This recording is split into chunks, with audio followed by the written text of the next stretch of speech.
आज 16 सितंबर है। 16 सितंबर को विश्व ओजोन दिवस मनाया जाता है।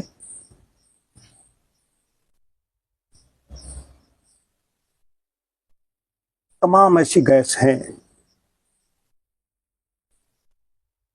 परमाणु बम बनाने में भी जो उन गैसों का जो उनसे उत्सर्जन होता है वो सब ओजोन के लिए हानिकारक है। बाकी जितने भी वाहन हैं उनसे ओजोन की लेयर प्रभावित होती है। ओजोन की लेयर प्रभावित होने के कारणों में तो बहुत कुछ है। कारण मनुष्य ही है। उसमें मनुष्य ने जहां जहां हाथ लगाया विलासिता वाली चीजें, या इसमें जो और भी जो अशांति के लिए, जो अपनी रक्षा के लिए, जीवन रक्षण के लिए एक दूसरे से खतरा समझ रहे हैं, या अपना विस्तारवादी जो सोच है, अपनी सीमाओं में आक्रमण करना चाहते हैं। आक्रमण करोगे तो युद्ध होगा। एक अपना बचाव करता है, एक उस पर आक्रमण करता है हड़पने के लिए। ये नीति है छीन कर खाने की संस्कृति। छीन कर किन प्रकार हमें चाहिए, देने की भाव नहीं। देने का भाव ये है कि भारतीय संस्कृति यज्ञमयी संस्कृति है। यज्ञ में देना ही देना है। इसका मतलब नहीं हम लोगों ने हवन किया, आहुतियां दी।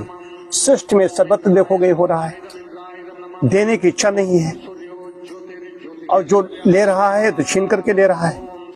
छीन के ले रहा है तो इसके पास उसकी आवश्यकताएं हैं। हमारे पास ऋग्वेद है, कोई छीनेंगे अगर तो हम उससे मतलब कि अपना इसका बचाव करेंगे, इसकी हम रक्षा करेंगे। तो एक जबरदस्ती इसको ले जाना, हथियाना चाहता है। इसमें तमाम प्रकार के युद्ध हो रही है, अशांति फैल रही है। उन सब चीजों से हो रहा है। बाकी छोटे मोटे और कारक हैं। किसी ने अगर धूम्रपान कर दिया, उससे बहुत बड़ा, धूम्रपान नहीं करना चाहिए, उसके कोई वकालत नहीं कर रहा हूं, लेकिन जो बड़े बड़े जो बम फोड़े जा रहे हैं ये सब इसके कारक हैं। लेकिन वो लोग अपना काम कर रहे हैं, हम लोग अपना काम कर रहे हैं। ओजोन के संरक्षण के लिए जो इसकी आवश्यकताएं कम है, जो प्रकृति के निकट रहता है, प्राकृतिक जीवन जीता है, ये लोग हम लोग हैं। हम प्रहरी हैं, प्रकृति के प्रहरी हैं, राष्ट्र के सजग प्रहरी हैं। हमारा चिंतन ऐसा है कि देख जंगल में अब सब लोग ऐसे नहीं रह सकते, लेकिन बहुत लोग अपनी आवश्यकताएं कम कर सकते हैं। आवश्यकताओं को कैसे कम करें। 5 वर्ष हो गए। 5 वर्ष बाद कल मुझे पासपोर्ट का रिन्यूअल था। 5 वर्ष से ज्यादा समय हो चुका है। 22 मार्च 2020 को लॉकडाउन हुआ था। पहला एक दिन के लॉकडाउन लगा था, उसके बाद कई दिनों का लॉकडाउन लग गया था 24 मार्च से। उसके बाद में मैं पैदल मुखर्जी द्वार के उधर नहीं निकला और इसके अंदर प्रवेश नहीं किया। शहीद उद्यान के अंदर जो इधर नहीं गया, वाहन से ही निकला। बाहर गया तो वाहन से ही गया, और कभी कभार गया, रोज रोज नहीं गया। इधर 6 संन्यास में रहा। तो कल मुझे पासपोर्ट अपना रिन्यूअल के लिए जाना था, बहुत आवश्यक था। बड़ी महत्वपूर्ण आईडी होती है। हमें नहीं घूमने की इच्छा, हम नहीं कहीं अमेरिका और लंदन हमारे नहीं जा। हमारा भारत ही बहुत अच्छा है घूमने के लिए। या हमारे जो संरक्षण में हमारे देश हैं, भूटान है, नेपाल है, ये हमारे अच्छे हैं घूमने के लिए। यहाँ प्रकृति है, वहाँ ठिठुरे जा करके और बताएं जा करके इनको, गोविंद को और शिव कुमार को, कि हम वहाँ कैलिफोर्निया होकर के आ रहे हैं। क्या वहाँ देखने में लगता है। हमारे भारत ही क्या घूमने के लिए। हरदोई नहीं लोग घूम पाए, हम तो हरदोई ब्लॉक और थाने गांव तमाम घूमे हुए। यही तो कहने का अभिप्राय है कि मैंने कितना, जब मैंने यात्राएं की, कहीं प्रयागराज गए या अभी मथुरा हम सब लोग गए थे हवन के लिए करने, अयोध्या गए, तो उस गाड़ी में गए, वो भी सामूहिक सब लोग बैठ करके गए। तो जाना चाहिए, ऐसा भी नहीं है, जाना चाहिए।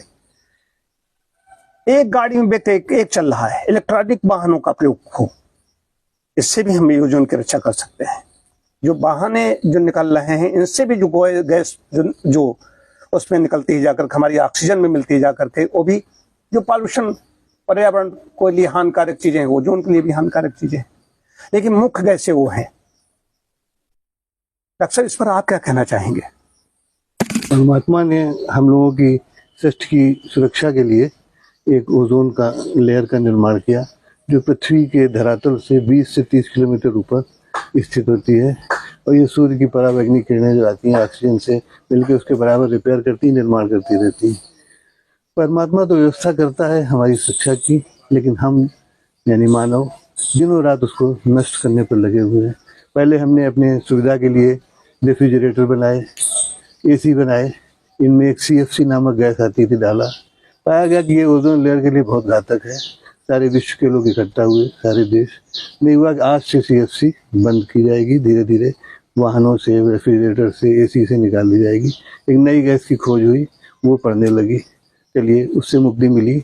उसके बाद फिर हमने पोल्यूशन इतना बढ़ा दिया तो जितना हमने रोकथाम लगाई थी उससे ज़्यादा नुकसान होने लगा। फिर अब आए दिन युद्ध पहले होते थे, 2-4 दिन हुए, 10 दिन हुए, खत्म हो गया। अब पता चला रशिया का युद्ध चल रहा है 2-3 साल से, इजराइल चल रहा है 2 साल से, ये रुक ही नहीं रहे। ये लगातार कितना नुकसान कर रहे हैं इसका सिर्फ वैज्ञानिक ही जान सकते हैं, और उसका भुगतना किसको है? इंसानों को। सूर्य की पराबैंगनी किरणें उन ओजोन में जो छेद हो जाते हैं उससे नीचे आती हैं। स्किन कैंसर होने लगा, ज़्यादा देर आप धूप में रहे स्किन कैंसर हो गया, और न जाने कितनी तरह की बीमारियां, कहीं सोराइसिस बढ़ रहा, कुछ मतलब अनगिनत बीमारियां बढ़ रही हैं। इसको हम ही नष्ट कर रहे हैं, हम ही इसके लिए उत्तरदायी हैं। तो जब तक हम नहीं सुधरेंगे, अब यहाँ हम लोग यज्ञ कर रहे हैं, इससे कितना वातावरण शुद्ध होगा, कितना रिपेयर होगा, लेकिन उससे ज़्यादा वो लोग नुकसान करने पर लगे हैं। इसको हमें देखना होगा। बहुत अच्छा विवेचन आपने किया। मैं एक चीज और कहना चाहता हूँ। अभी हम लोग आहुतियाँ डाल रहे थे, यहाँ पर मिट्टी डालते हैं, प्रातः साय डालते हैं। जिनका जन्म हुआ है, जैसे शुभम भांजा है, उनका भी जन्मदिन आज है। इन लोगों का दायित्व बनता है कि ओजोन संरक्षण के लिए अभियान चलाएं। इनका दिवस जो लोग आज मनाएं, उनका जन्मदिन है, तो उस पर उनको लेक्चर देना चाहिए, स्वयं अपने जीवन में ध्वनित होना चाहिए, और बुद्धिमान होने के नाते जगह जगह कम से कम आज के दिवस पर, ओजोन दिवस है, तुम्हारा सौभाग्य है, तो उस पर व्याख्यान दो, अभियान चलाओ, कुछ पर खर्च करो। वो आज जन्मदिन में मनाएंगे तो वही पूड़ी पकवान बनेंगे। अरे आज तुम्हें खाली तुमको नहीं, आज ओजोन दिवस है, पूड़ी पकवान में भी हम कोई ऐसा कृत्य नहीं करेंगे, उसमें गैस चलेगी। हम तो सिर्फ फलाहार करेंगे, जो प्रकृति देती है वही खिलाएंगे। ऐसे लोगों को ये अभियान चलाना चाहिए। जिनका दिवस हो, उस दिन अगर कोई ऐसा दिवस मनाया जाता है तो विशेष ध्यान रखने की बात है।